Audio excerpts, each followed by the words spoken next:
let's talk about how to use a tripod to stabilize your camera. Okay, most of our tripods have this head on it. They call it a shoe, and it's got a little switch here that opens up, and then the shoe comes out like this. So all of our tripods that you have at home have this little switch. Yours might look a little bit different, but essentially this will pop out, and this is what you put into the camera.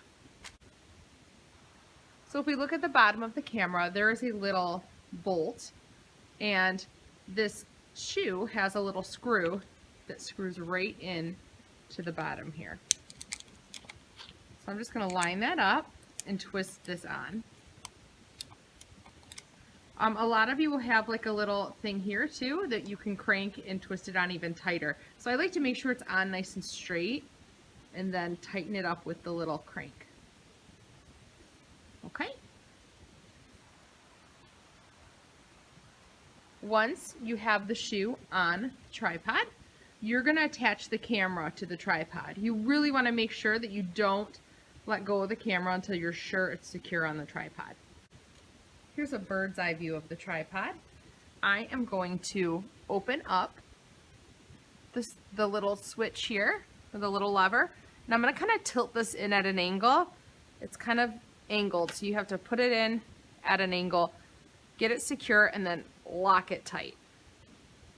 I want to mention that you want to make sure your camera is facing opposite of this handle, because this handle is going to be used to tilt your camera up and down.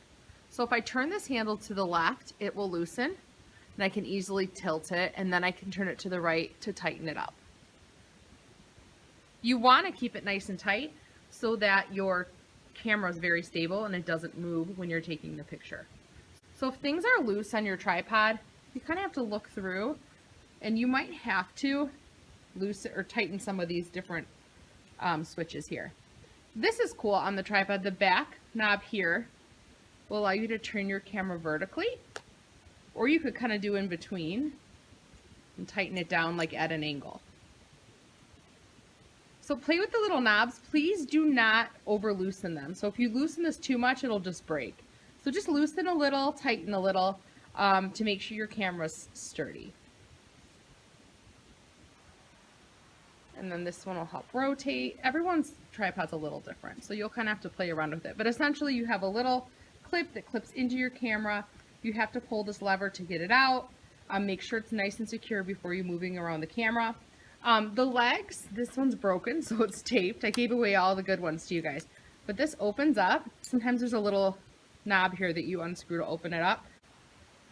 To make your tripod taller, you're just going to undo these little latches at the base and the bottom of the tripod. And you can do this. Some of you have 2 latches, some of you have 3. So you can completely customize how tall your tripod is by undoing these and making them longer. You can also keep it short. And then finally, this little knob, I try not to use this if I don't have to. This will lengthen your tripod too, but it makes your camera more unstable. So I always make the tripod taller with the feet first before I use this little wind up knob.